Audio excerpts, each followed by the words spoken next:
Okay,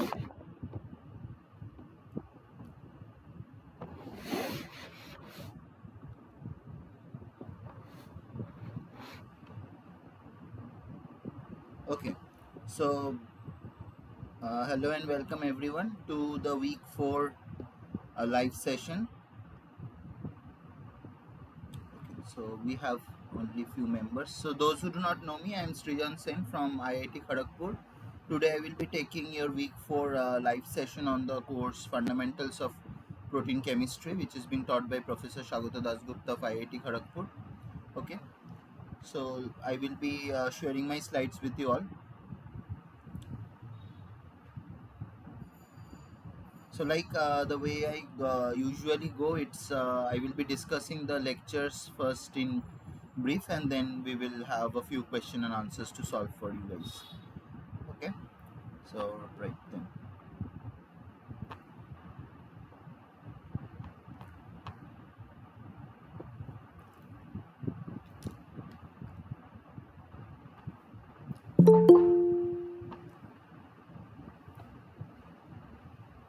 Okay, so I believe my screen is visible to you all. If that is so,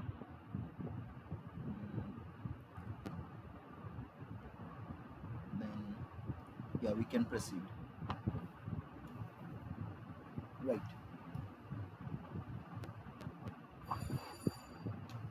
So mostly in the last classes we talked about the basic units of proteins, then peptide bonds, how these peptide bonds are formed, the different types of proteins, the folding, stability, denaturation, and then renaturation of proteins and all. Today we will be going into a little bit about the isolation and purification of proteins.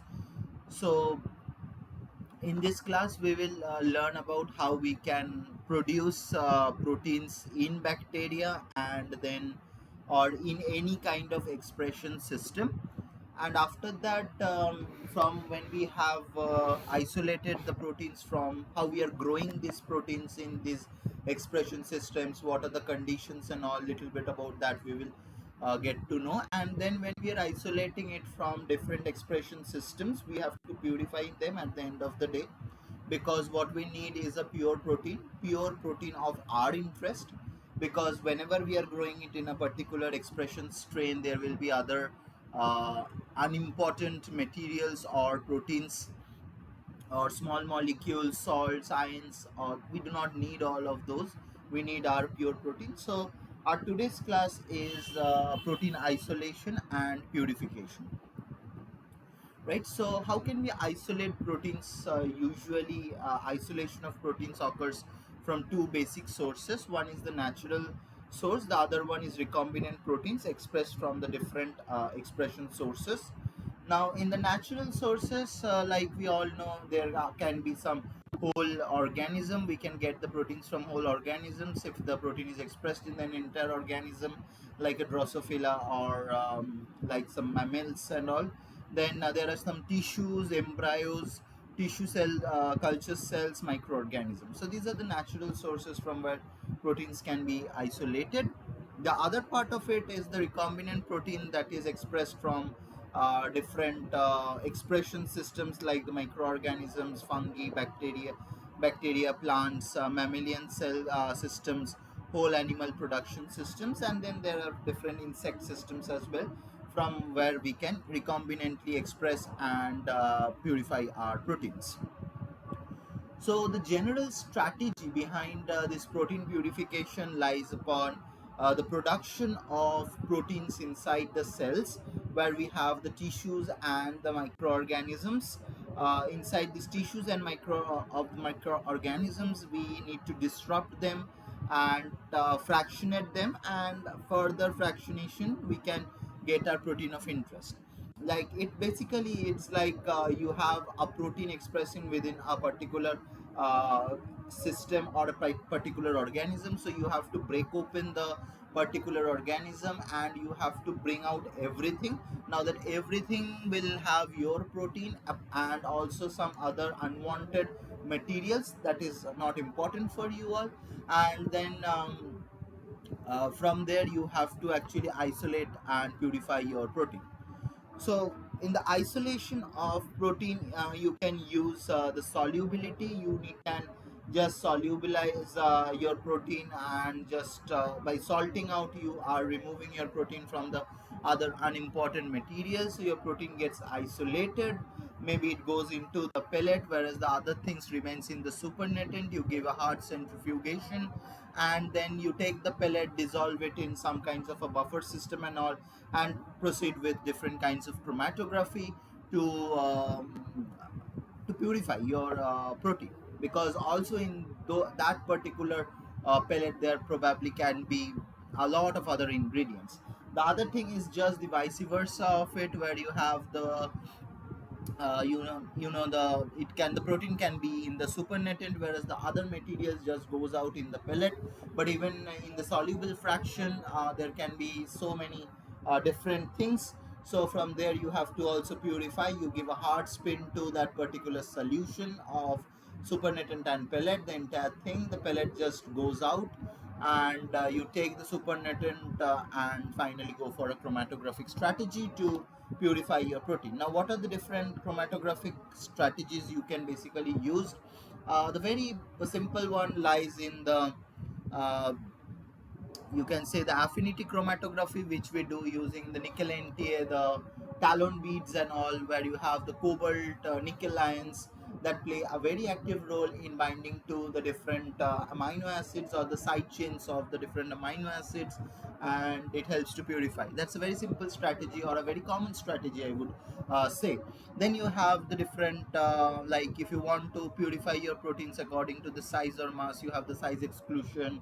You can go for an ion exchange, the cation and the anion exchange chromatography, or maybe an hydrophobic interaction chromatography like the reverse phase chromatography, sometimes a high pressure liquid chromatography, HPLC.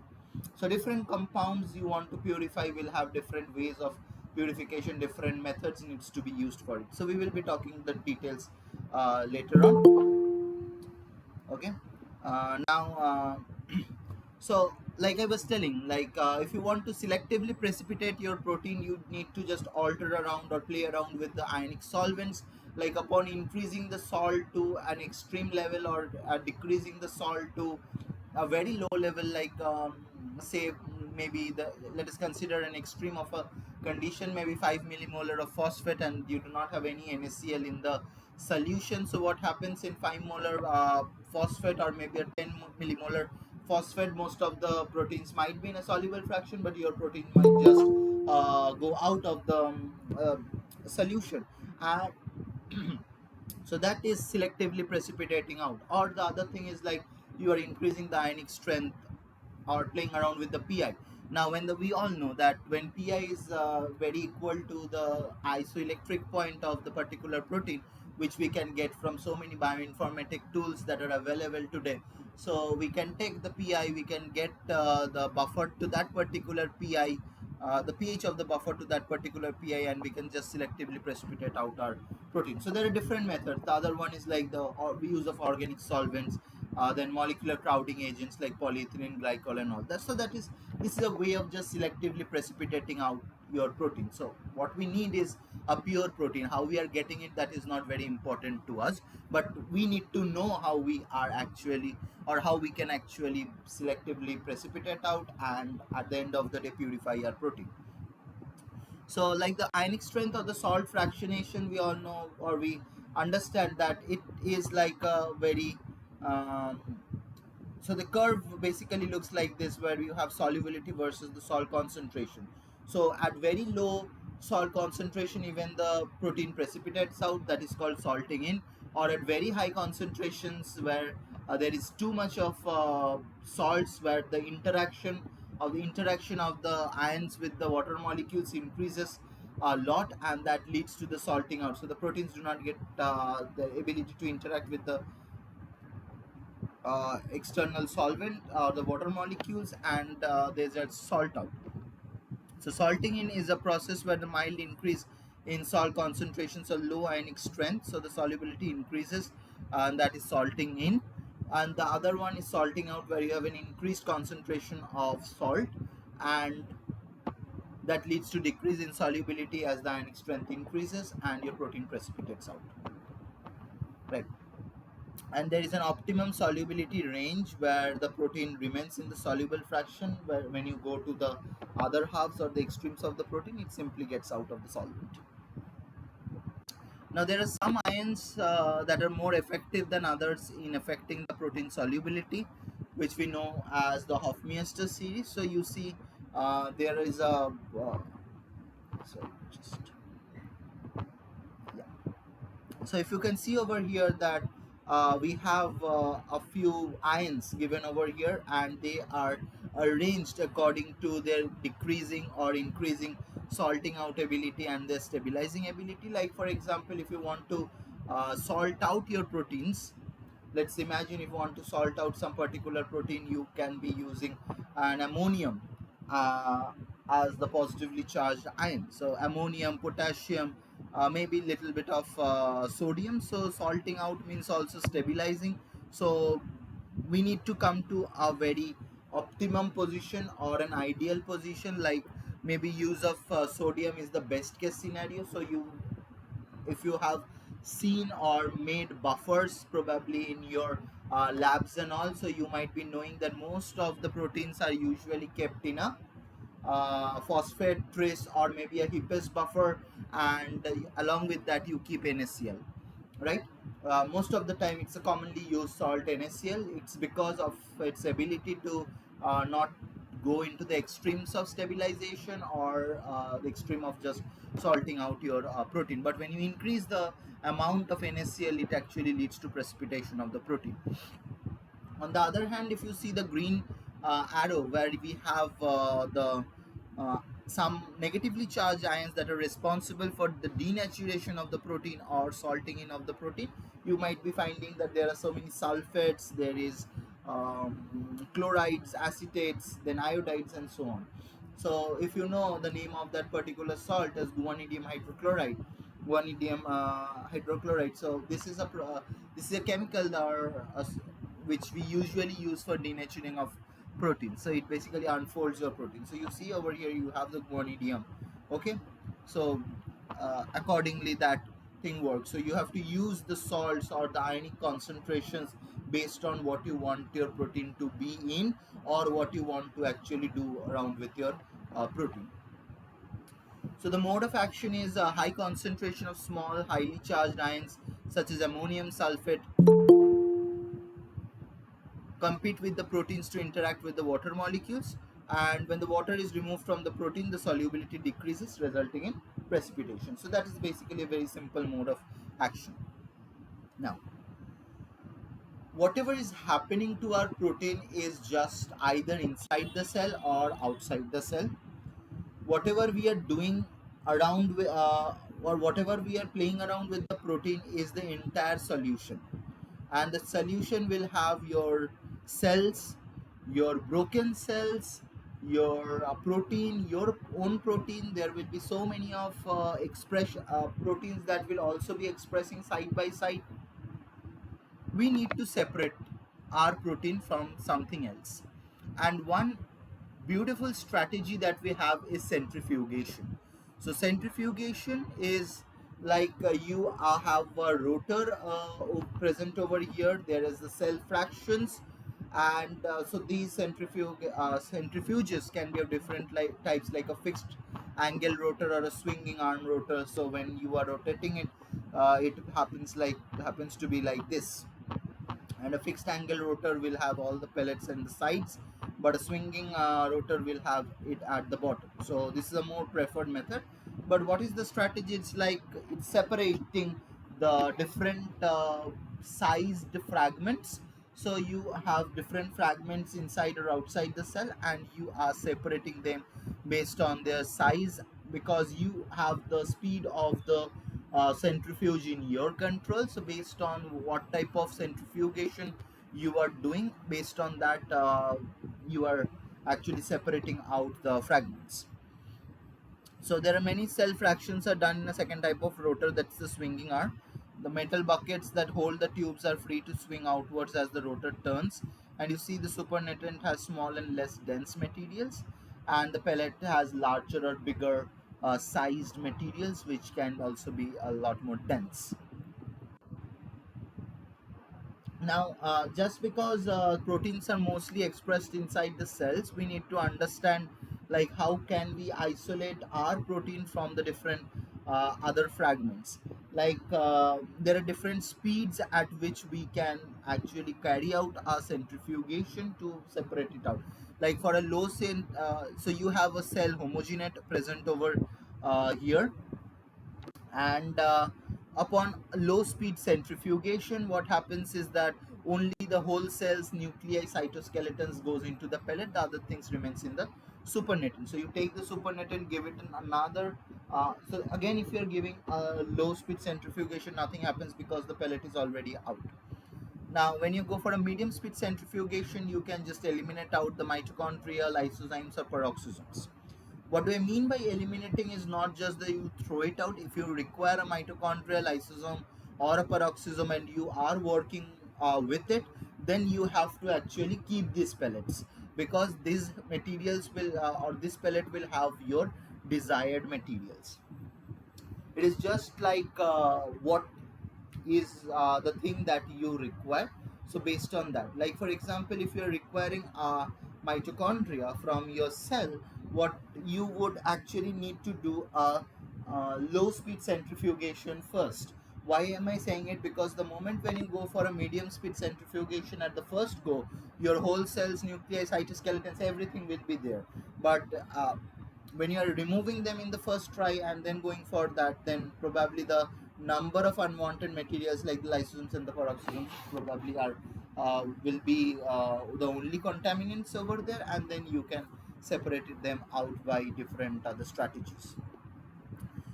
So the ultracentrifugation technique is the mostly used for separating out the highly dense or larger molecules and the different sized molecules. So the ultracentrifugation technique is the most common one, and so the finer separation and less convective mixing using the density gradient where you use sucrose and the cesium chloride. Now the sedimentation techniques includes the velocity sedimentation and the equilibrium sedimentation.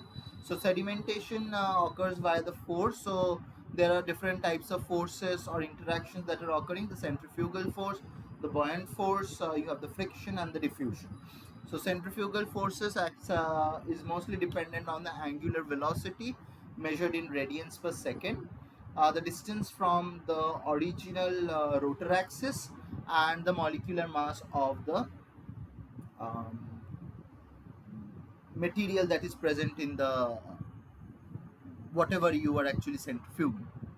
Then the second one is the buoyant force, that is dependent on the displaced mass. Friction is dependent on the radial velocity and it has a frictional coefficient. And diffusion occurs in any solvent medium. Right, so this is about the centrifugation, or why we need to do centrifugation, because what we need to actually isolate, or what we need is can be isolated by ultracentrifugation by undergoing different types of speed, or by manipulating the speeds and all. We can get out the our desired material, not only whatever is inside the cell like the mitochondria, lysosomes, peroxisomes or any small vesicles and all, but also when you are expressing your protein inside the cells, that can also be eliminated from all the different kinds of cell homogenates or the cell impurities. So how do we, like I was always telling, like proteins are produced in different expression strengths, so how are you basically doing it? So then comes the concept of recombinant DNA technology, or recombinant DNA to purify proteins, because most of these cases bacteria is the best method, or I would say the more cheaper feasible method to actually help our proteins to be expressed inside them. And E. coli is one such strain that actually allows the expression of bacteria to a better amount.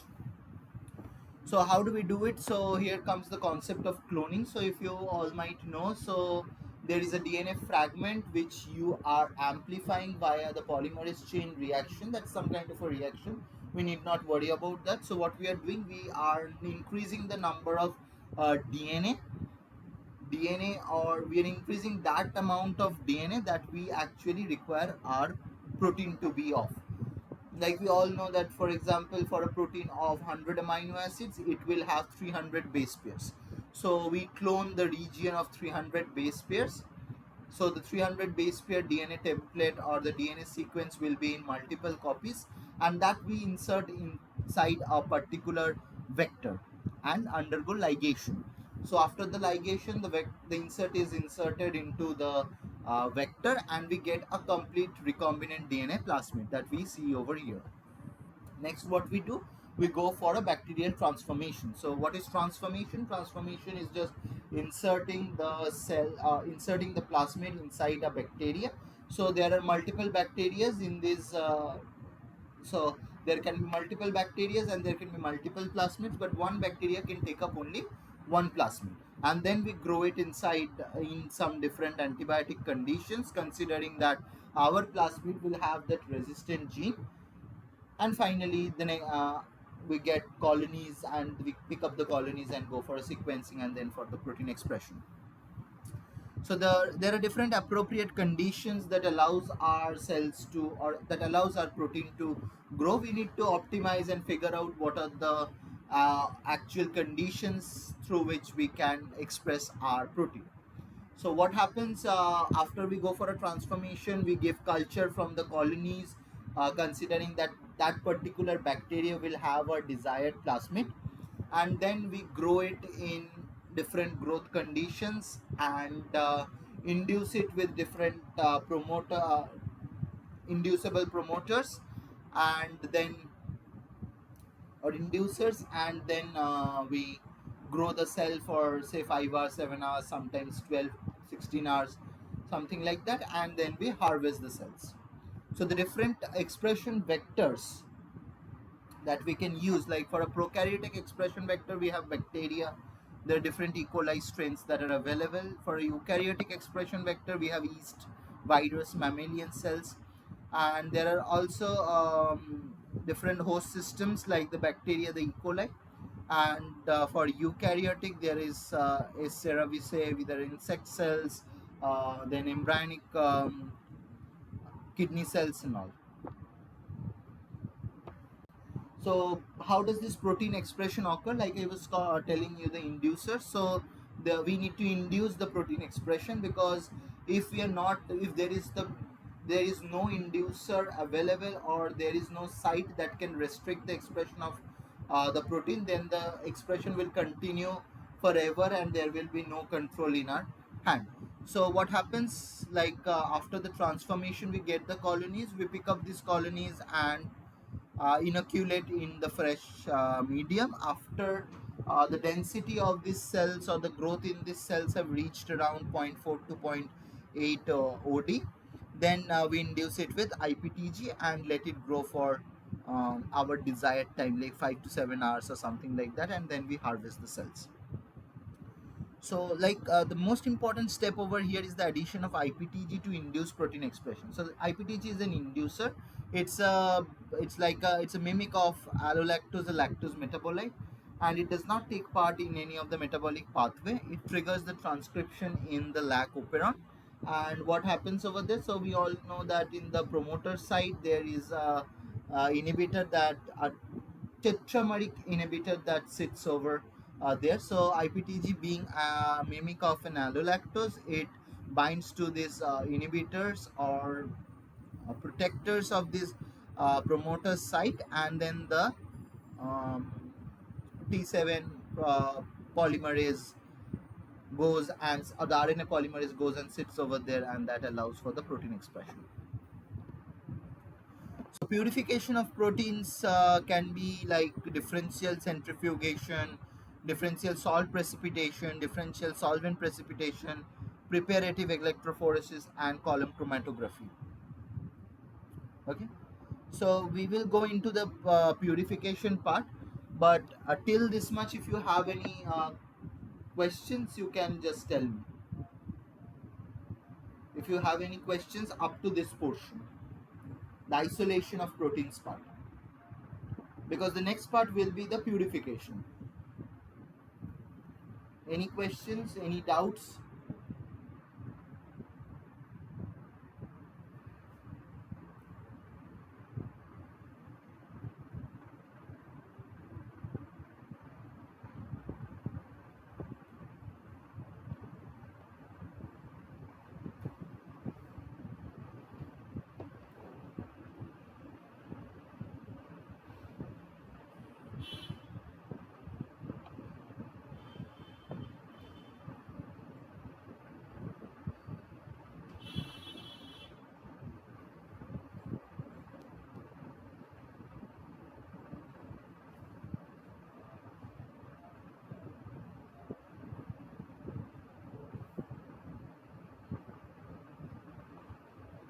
No doubts?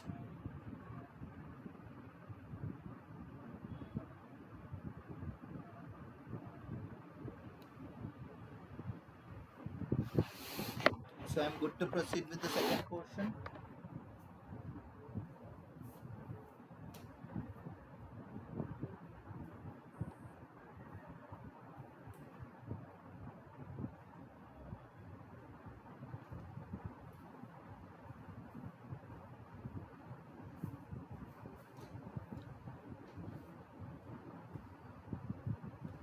Okay, great then.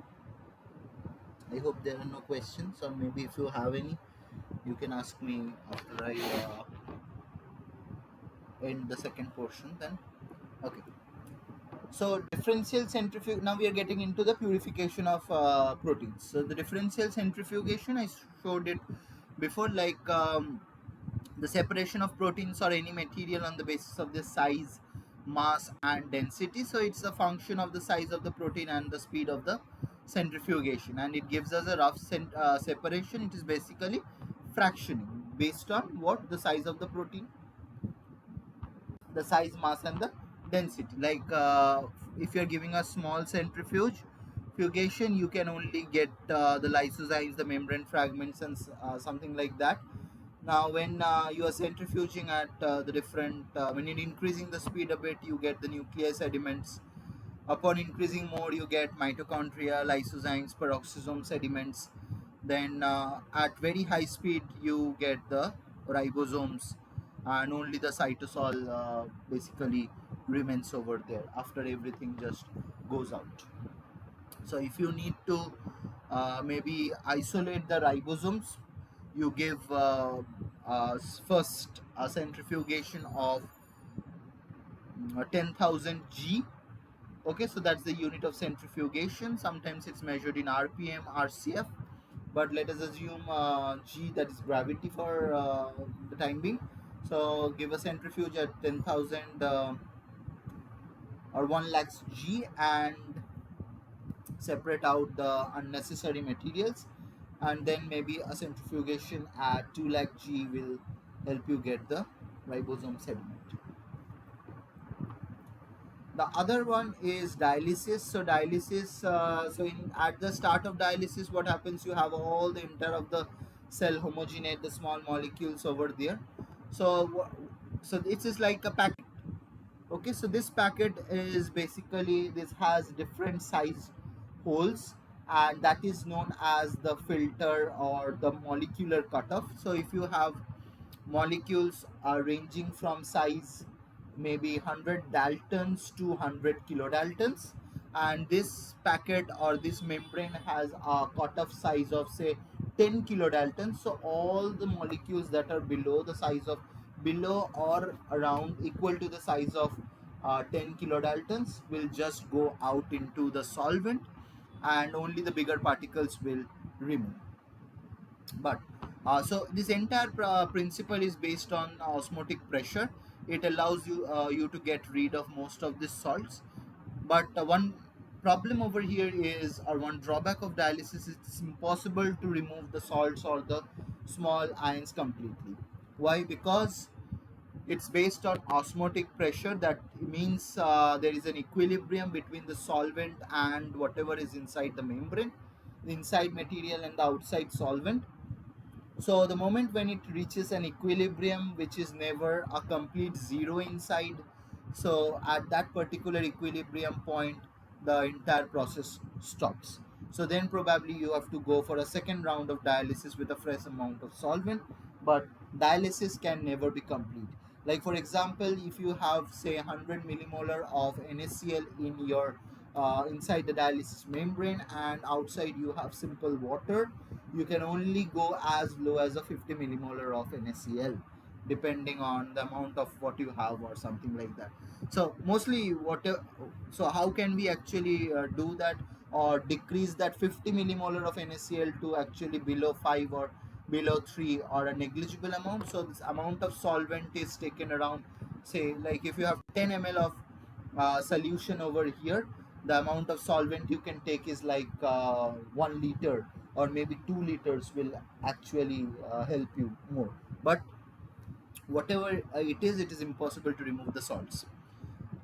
A very nice strategy is the column chromatography. So it is the most common and the best approach to purifying large amounts of proteins. It achieves the highest level of purity and largest amount. It requires low effort because nowadays it's absolutely computational. So you sit on a computer and you just operate it from over there, and it just goes on. There is nothing manual nowadays. And the lowest likelihood to damage the protein product, and it's the standard method for pharmaceutical industry. So the different column chromatographic methods that we will be talking about is gel filtration or the size exclusion chromatography, the ion exchange chromatography, and the affinity chromatography. Starting with the gel filtration chromatography or the size exclusion chromatography. So here the molecules are separated according to the difference in their size as they pass through the hydrophilic polymer. So what is this hydrophilic polymer? This is actually a polymeric material that are made up of different sizes for the different molecules to go through these pores. So the pores are of different size. It is not of a single size. There can be different sized pores, starting from very small sized pores to very big pores. And these polymer beads are composed of cross-linked dextran dextrose, which is highly and uniformly porous, like a Swiss cheese, if you have seen that. And there are large proteins that, okay, so now this polymeric material is made up of different sized pores. Now what happens when you are actually pouring the entire the entire homogenator, the entire solution containing all the proteins inside it? What happens? You can understand. When there is a small pore, the bigger molecules cannot enter the small pores. It only enters the pores that fits in their size. If the bigger molecules cannot fit in these pores, they just skip this entire porous material. It goes through, it avoids all of this, and it just goes down. So that indicates that when you have a bigger size molecule, the path traversed by these bigger molecules are very less, so they get eluted faster. But what is the case for a smaller molecule? The smaller molecule has to not only enter the size of their holes, but they have to also pass through the bigger holes, because they can get an entry to that. But the bigger molecules don't get an entry to the smaller holes as such. Therefore, the bigger molecules or the large proteins comes out first because they cannot fit in the smaller pores, and the smaller proteins comes out at last because they get stuck in all the pores. Okay, so I guess you understand the principle over here, where you have the entire material, you pour it, you run it at a particular flow rate. It should not be very slow or very fast, because there is always diffusion that is happening. Very fast will not help in a better resolution, and very slow will actually lead to the diffusion and give you a broader peak. Okay, so the first case, where you have a when you have a very faster flow rate, it will affect the resolution. And when you have a very slow rate, it will actually affect the resolution, but then you get a broader peak, not a sharp peak like we usually expect for pure proteins. So how do we need to know? We need to have a molecular weight marker of known protein sizes, and then when we run it through this particular column, we get different peaks over there, and then we can compare about the size of the protein. And if you add a target to your protein, like if you want to purify an enzyme, add a substrate to the tubes and see where does that appear. That is also even possible.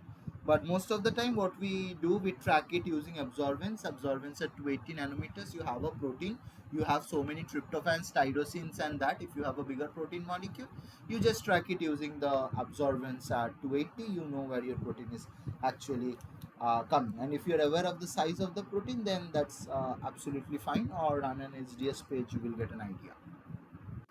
Ion exchange chromatography is basically based on charge absorption. It has a high resolution resolving power and highest loading capacity. Now, its applications are widespread because it is entirely based on charge-charge interaction. Like if you have cation exchange chromatography, where the cation exchange chromatography, where you have the positively charged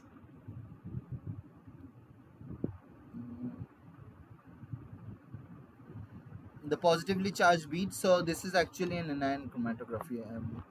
Yeah, because the negative. So you, if you have a positively charged bead, then it is an anion chromatography because it can only catch the negatively charged ions, but your positively charged ions elutes faster, so it's an anion exchange chromatography.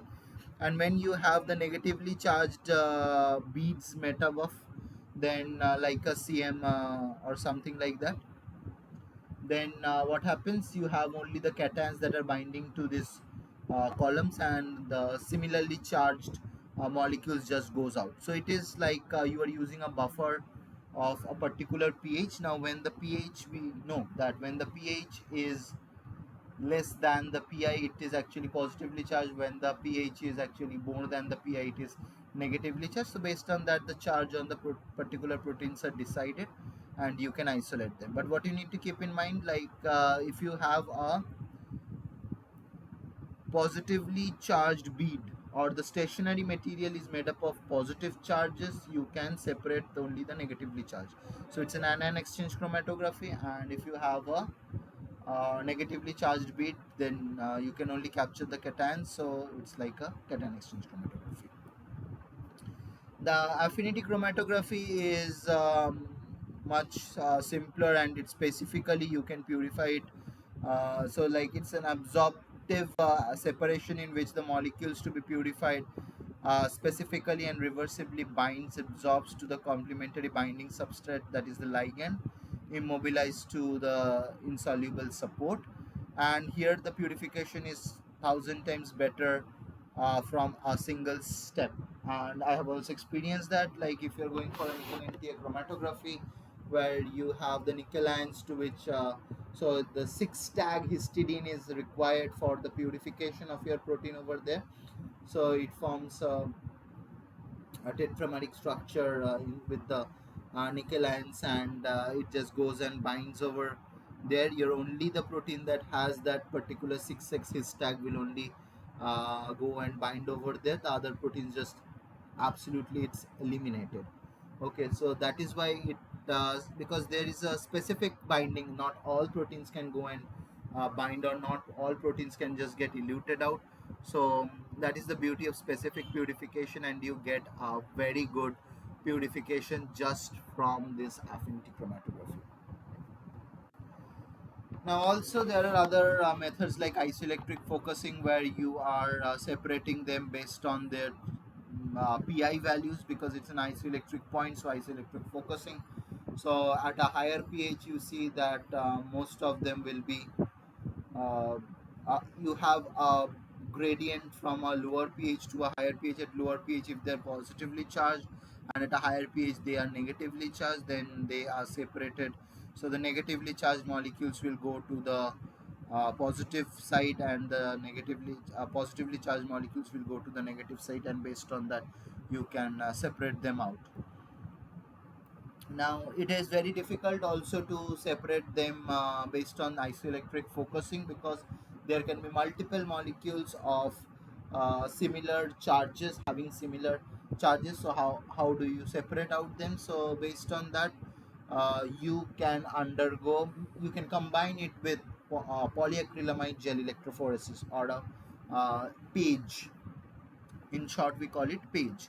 So what is polyacrylamide gel electrophoresis? So it's separating the molecules based on their sizes. So you see polyacrylamide gel over here. So this is the largest one and this is the smallest.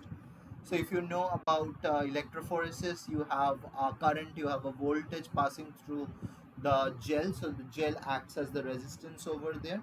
And if we are speaking here of an electrophoresis, that means that we have to resolve. So a particular, so this is also made up of a particular polymeric material. Cross polymers happen to be over here, and then you pass your proteins through this. You load your proteins on this gel and they are separated according to their sizes.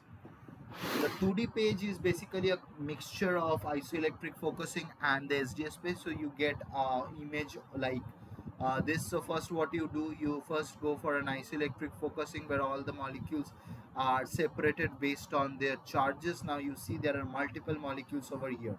So you take this particular strip and you load it vertically over in this position, and you let it go through an SDS page. Now, from here you can understand that not only the molecules have been isolated, not, have been separated based on their charges, but they have also been separated or resolved according to their molecular weights.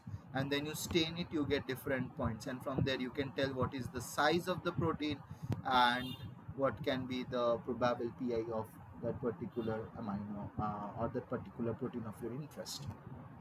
Okay, so that is basically a preparative electrophoresis or a 2D page.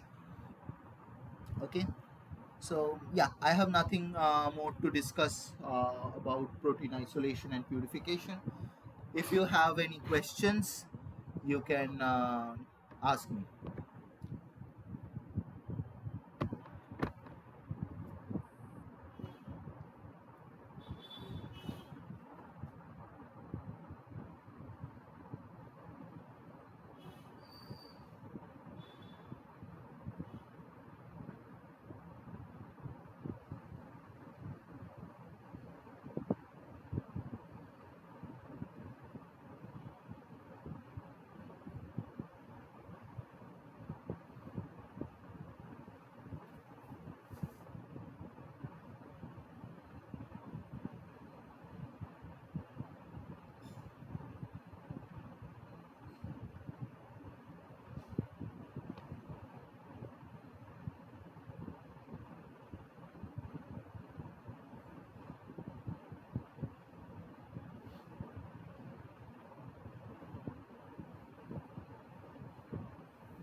Okay, so I have got two questions like what is KDA? So KDA is basically kilodalton. So like generally we talk when we go to weigh something, we talk in grams, then kg, ml, liter. It's like that. So when we talk about proteins or the molecular weight of proteins, we talk it in like KDA. So that's daltons.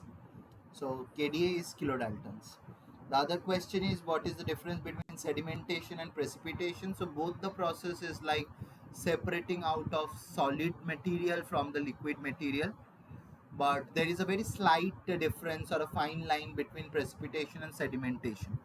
So sedimentation is separation of the solids from the liquid material because you're applying some kind of a centrifugal force, or it is because of gravity.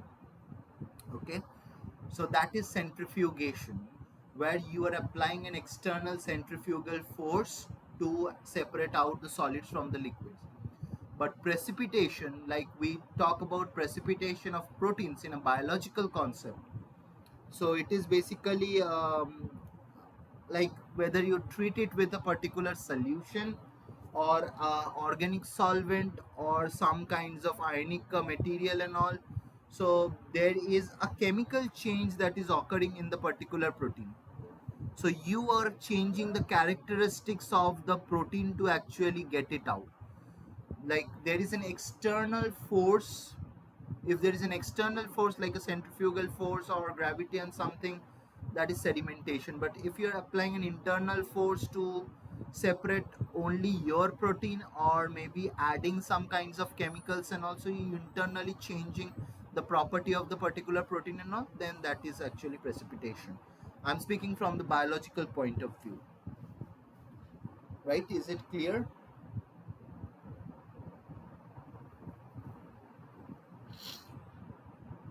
Anything else?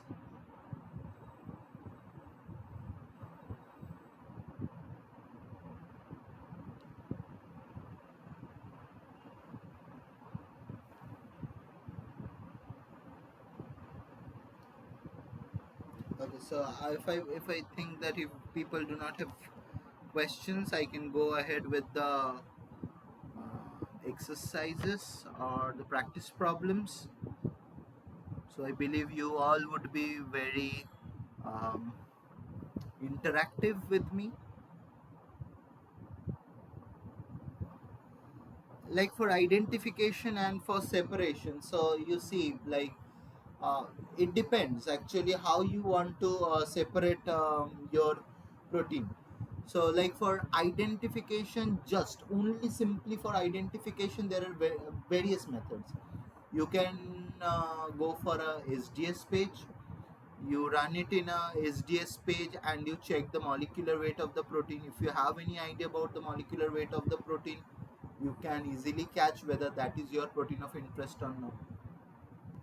If you have a pure protein, you can run it in an ACC column or a size exclusion chromatography, maybe in an analytical size exclusion chromatography, because that will tell you about the exact property of your protein, because some proteins may be dimeric, trimeric, tetrameric, or even oligomeric in nature. So you will get an idea about the properties of the protein. So you can go for a size exclusion chromatography. And if you want to know whether that is only your particular protein of interest, the first thing that you can simply do is go for a MALDI-TOF, mass spectrometry. So that's matrix assisted. You will get the entire molecular weight of the protein, and that will give you the exact idea about the molecular weight. The second thing is that you can go for a tandem mass spectrometry, that is MSMS, where it will cleave at different amino acidic positions and will give you the exact amino acid details about the protein. And the better methods for separation, so see, if you're talking about separating it from the bacterial cells, it's very simple. You add lysozyme to the cell. You grow your protein first, you add lysozyme, you do some kinds of sonication, or maybe use a French press to just break apart the cells. Your proteins comes out, you do the centrifugation, and you separate them out from the cell homogenate or the cell debris. Or if you want to separate from like other bacterial proteins and all, then you can use a tag for your protein, like a his tag that I was telling, and purify it using affinity chromatography. It works fantastic. I have a lot of experience in that. And the other thing, if you do not want to go for affinity chromatography, or maybe if the tag might be a problem for your case, then you go for an ion exchange chromatography followed by a size exclusion chromatography. I have done that for many proteins that do not that does not like to have a tag or interferes with its folding and all. If the tag interferes with the folding, then I have went for a cation and anion exchange chromatography. But most bacterial proteins lie in a similar range as your protein of interest, so then you have to go for a size exclusion chromatography to separate them out. Okay, yeah, great. So I think I should be going with the question and answers then. Yeah. So first of all, you people try to give me an answer, and then I will be telling you the correct one. Okay. So the first question for the day: protein separation techniques are often based on the following properties: solubility of the protein, viscosity of the protein, charge of the protein, specific binding affinity of the protein. So, which protein separation techniques are often based on the following properties?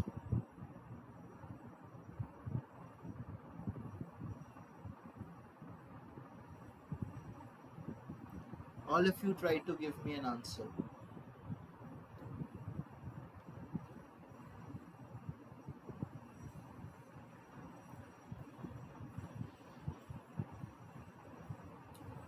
Yeah, there are around four people, but I've got answers from only two. Others also try to give an answer.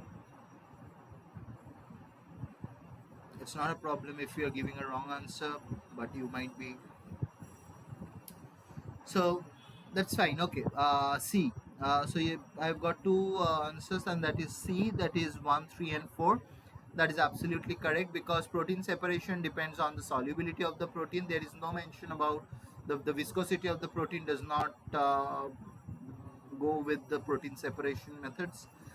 The charge of the protein, we have spoken already about ion exchange, so the charge of the protein is important, and specific binding affinity of the protein matters in an affinity chromatography. So 1, 3, and 4 are correct. The next one says the first step in 2D gel electrophoresis generates a series of protein bands by isoelectric focusing. In a second step, the gel is turned 90 degrees, placed in another gel containing SDS, and an electric current is again applied. In this second step, in what happens in the second step? The individual bands becomes visualized by interacting with protein surface antibodies in the second gel. Proteins with similar isoelectric points become further separated according to their molecular weights. The individual bands become stained so that the isoelectric focus pattern can be visualized. And the last one is the proteins in the band separate more completely because the second electric current is in the opposite polarity of the first current. So which of these actually happens in the second step of 2D gel electrophoresis?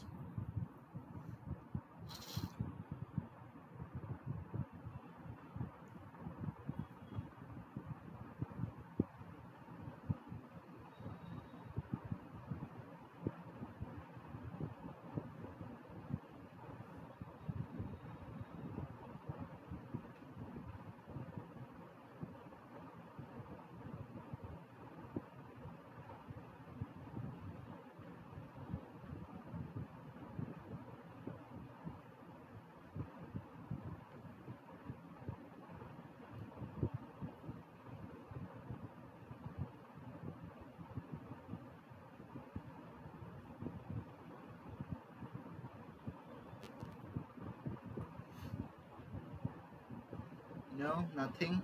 Okay. So in the second step, what happens? Let's go with one by one. So the individual bands becomes visualized by interacting with protein surface antibodies in the second gel. No, that is not correct. Proteins with similar isoelectric points becomes further separated according to their molecular weights. Yes, that is correct, because in SDS page we are separating according to the different molecular weights. So number B is actually correct. The third one is more simple. Which of the following elements is a micronutrient for bacterial growth? So for question 2, B is correct.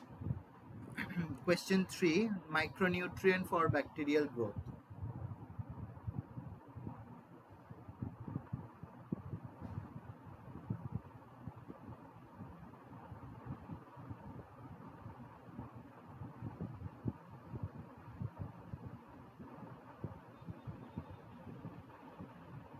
Carbon, nitrogen, cobalt, or calcium?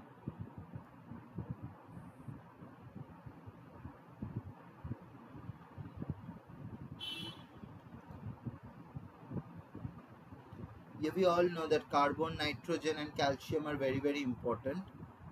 So cobalt is the micronutrient for bacterial growth. So option C is correct.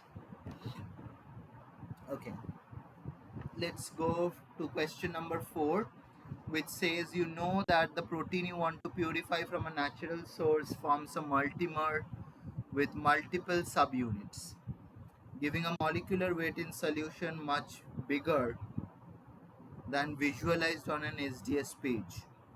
There is only a small amount of the target protein in your total protein sample.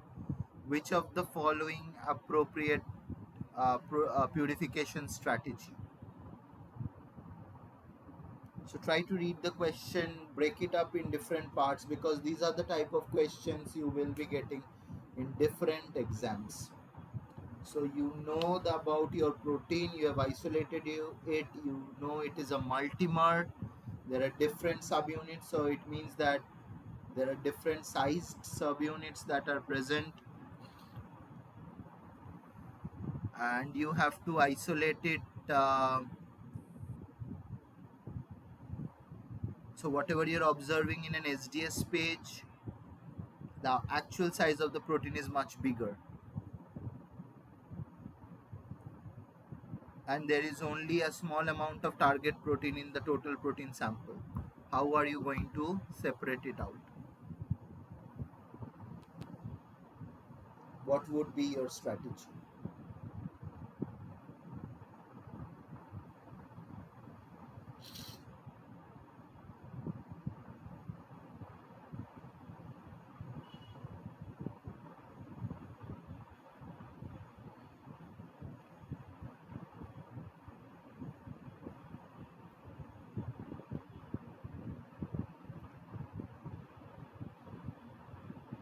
Now, whatever it actually looks, it's much simpler than that.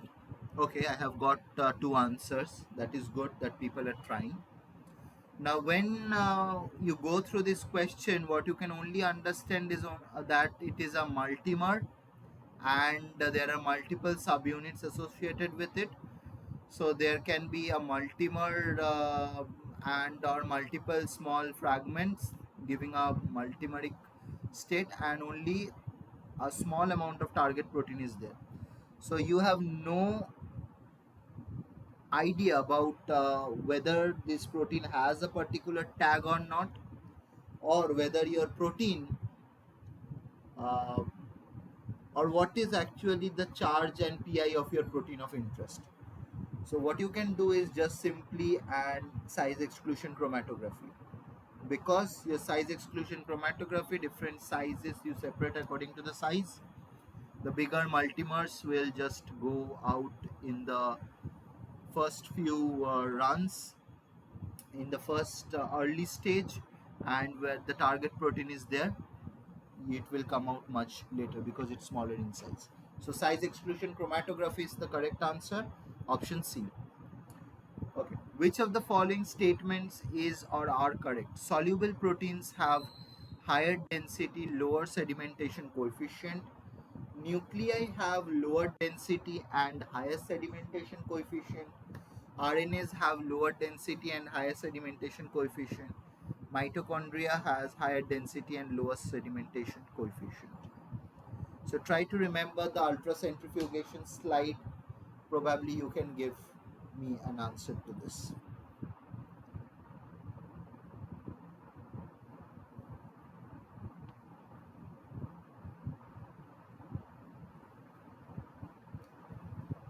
So which of the following statements are correct? These are correct.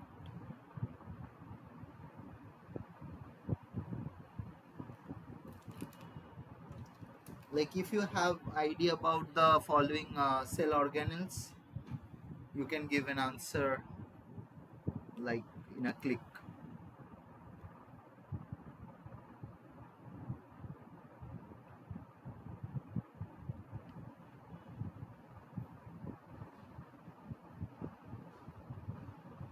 So the correct answer over here is option D, that is just only number 2. Nuclei has lower density and higher sedimentation coefficient. The other three options are absolutely wrong. So only the second option is correct. Okay, now. So there is a schematic diagram, and this is a construction of the recombinant DNA to purify a protein of interest. So what is A, B, C, D? So whether A is recombinant DNA plasmid or a DNA to be cloned, or B is expression vector DNA or a DNA ligase, C can be DNA ligase or expression vector DNA, and option D can be basically recombinant DNA plasmid or clone DNA. What is it? Okay, so I have got two different answers. So okay, A and B.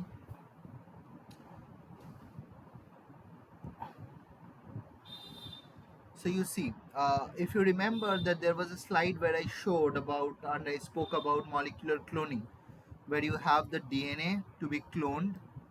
So A is DNA to be cloned, and then B should be the vector in which you're inserting it. So the expression vector DNA. So it should be that. So DNA to be cloned is A, B is expression vector DNA, and then you have to ligate it using the DNA ligase. So C is DNA ligase, and D is ultimately the plasmid. So I'm not sure which one is it. So option B, yes. So option B is the correct one. Now the next one, a mixture of three proteins of sizes 50, 30 and 12 kilodaltons are separated by size exclusion chromatography. What is the order in which they will be eluted out? So what is the order of their elution? 50 followed by 30 and finally 12, all of them together. 12 followed by 30 and finally 50, 30 followed by 12 and finally 50. So which one is correct?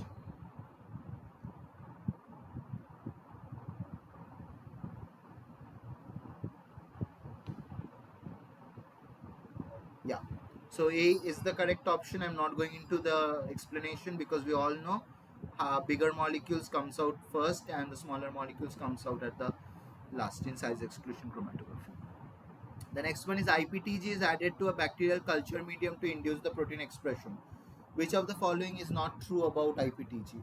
It's a molecular mimic of allolactose. It's a part of the metabolic pathway. It triggers transcription of the lactoperon. Which of the following is not true about IPTG?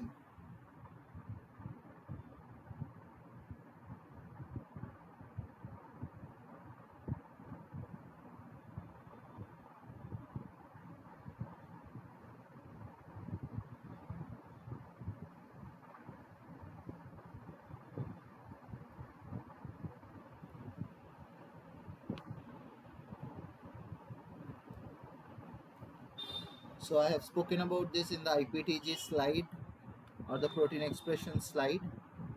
So it is actually the molecular mimic of allolactose, and it does trigger transcription of the lactoperon, but it is not a part of the metabolic pathway. So therefore option 2, that is A, is the correct option over here because only number 2 is incorrect. Okay, so you have expressed proteins in bacteria and lyse the cells. How will you check if your protein of interest is present in the cell lysate? Very simple. So what it tells you have the proteins are expressed in your bacteria. You have lysed the cells. You have the supernatant, you can say, or the cell lysate. How will you check whether your protein is there in the cell lysate or not?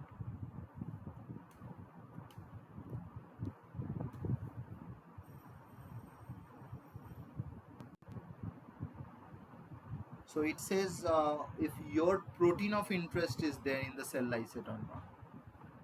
I've got one answer, B. Okay.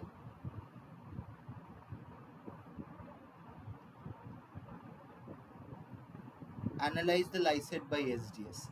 Absolutely correct. Because there will be other proteins also, so you cannot check the absorbance at 280. There is no point going for a DLS or a circular dichroism with that cell lysate where there are so many other proteins. So SDS page is the only correct option. Okay, in size exclusion chromatography, column matrix and solvent are selected to dash adsorption, and elution is done using dash buffer throughout the experiment.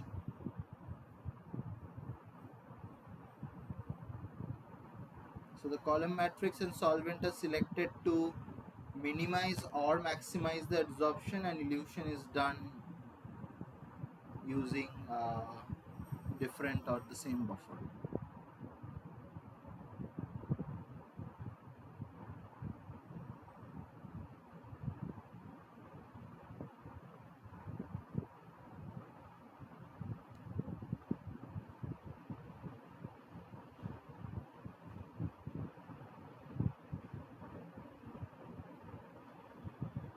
So the correct option is in size exclusion chromatography, you have to actually minimize the adsorption and you have to use the same buffer throughout the experiment. So option B is correct over here, right? So minimize adsorption and same buffer used in the experiment. Proteins absorb at 280 due to the presence of which amino acid? Serine, tyrosine, tryptophan, histidine. Very easy, very simple.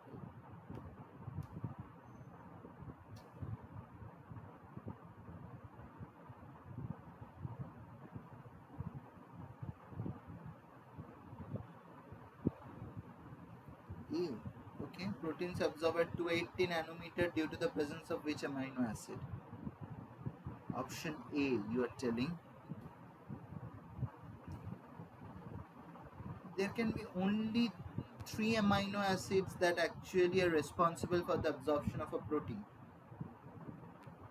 Tryptophan and tyrosine at 280 nanometers, and no, so here can be two options that are correct, B and C. So tryptophan and tyrosine at 280 nanometers and phenylalanine at 265 nanometers.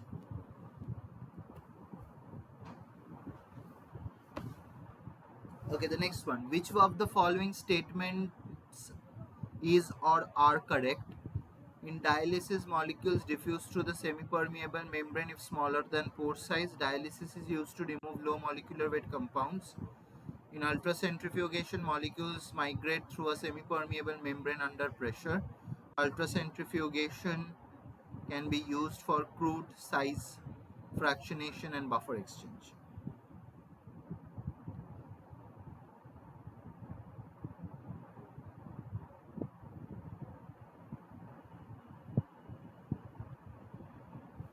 Which of the following options are correct? So the first one says in dialysis, molecules diffuse through the semi-permeable membrane if smaller than pore size. Is it correct? Yes, it is correct. Dialysis is used to remove low molecular weight compounds.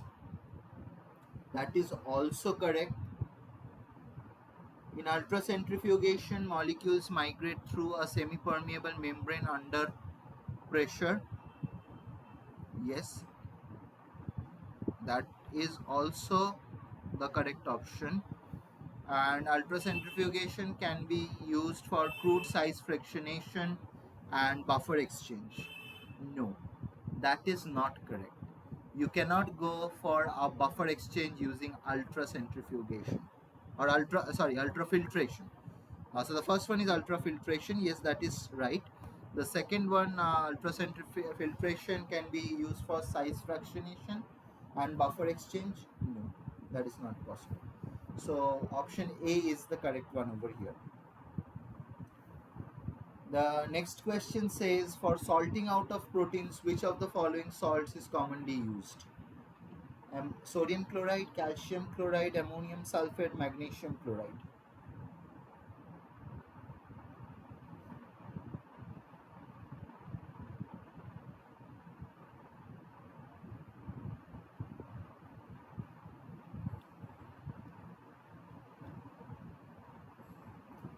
Anyways, if you check the Hofmeister series, I guess you can answer it. So for salting out, if you remember, salting out means stabilization, ammonium salts. So ammonium sulfate is the one that you use for salting out of proteins. Okay, so the last two questions, maybe to determine the size of a protein, which of the following techniques can be used? So the size of the protein: size exclusion chromatography, SDS page, analytical ultracentrifuge, any of the above.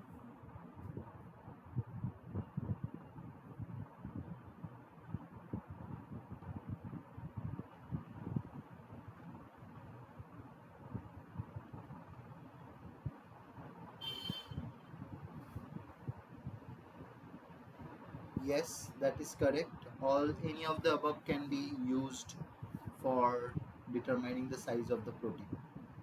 Yeah. The first question where I got a lot of answers. That is good. Now, during a successful purification scheme, it may be expected that the specific activity increases, specific activity decreases, number of proteins in the sample decreases. What happens after a successful purification? 1 and 3, 1 and 2, 1 and 3, 2 and 3, 1 only or 2 only?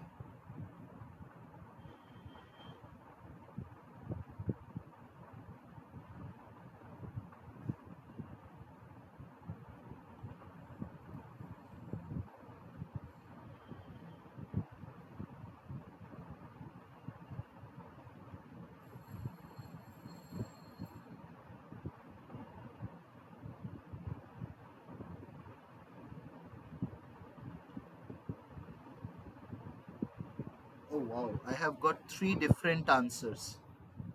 BAC. Okay, so the first one says specific activity decreases. If I so specific number two says specific activity decreases. We cannot be doing a purification, or a purification is a failed purification if at the end of the day the specific activity, like usually we do it for enzymes, it decreases. So number two is definitely not the correct one.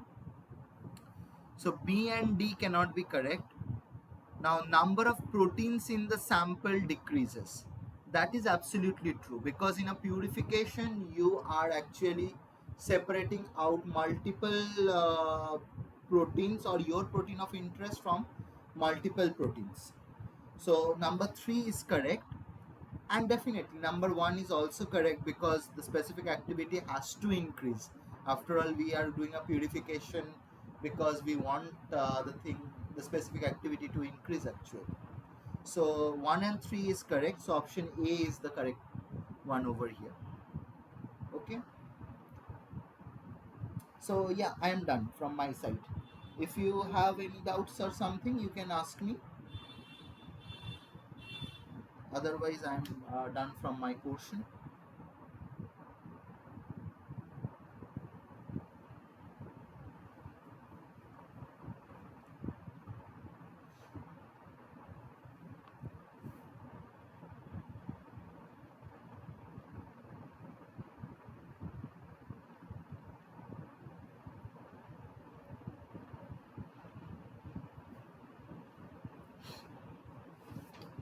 Any doubts from anyone?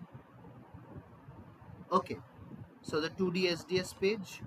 Okay, surely.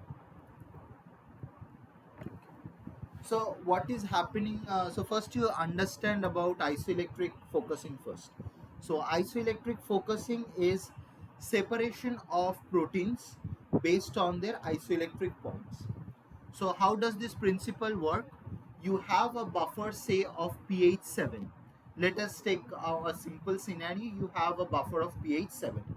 There are so many proteins of pi, isoelectric point of the protein, maybe 4, 5, 6.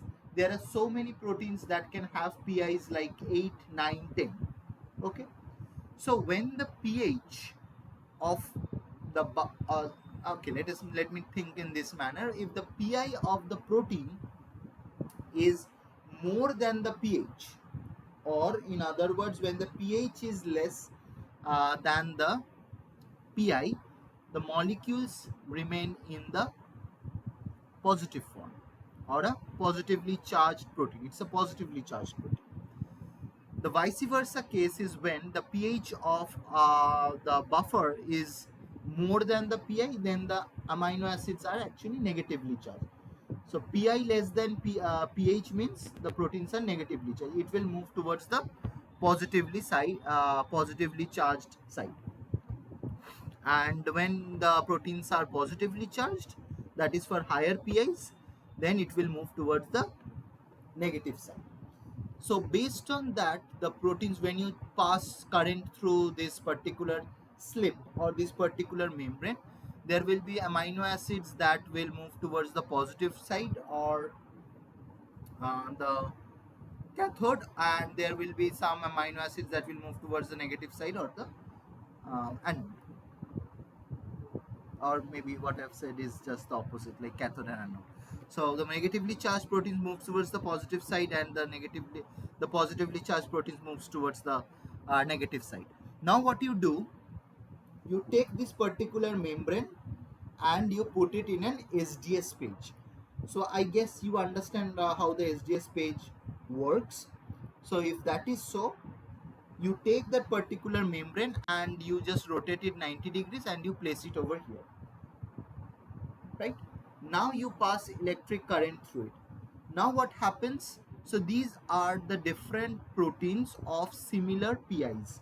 So if these are the different columns, so each column will have a PI, each column will have a particular pH. So this column might have a particular pH of, say, so this is the molecular weight marker. So this particular column will have a pH of, say, 3. This will have 5. This will have 7. This might have 9, 11, and 13. Okay. But every protein of that particular pH will be of differently sized, might have different size, can have similar sizes, but mostly will have different sizes. So when we run it in an SDS page, so the principle of SDS page tells we are resolving the protein according to their molecular weights. So at a particular pH, there will be multiple proteins, and each protein of different sizes will resolve differently. That is what is happening. So for every pH, there will be separation along the particular column. Okay, so the rows will tell you about the molecular weight of the different proteins, and the columns will tell you about the pH. That is what we are seeing over here. So you see, there is separation not only based on the pH, but also based on the molecular weights. So at a particular pH, there are multiple proteins resolving at different speed based on their molecular sizes or molecular weights. Okay, is it clear?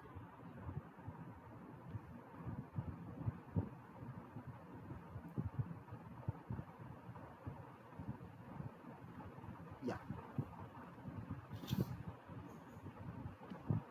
Anything else?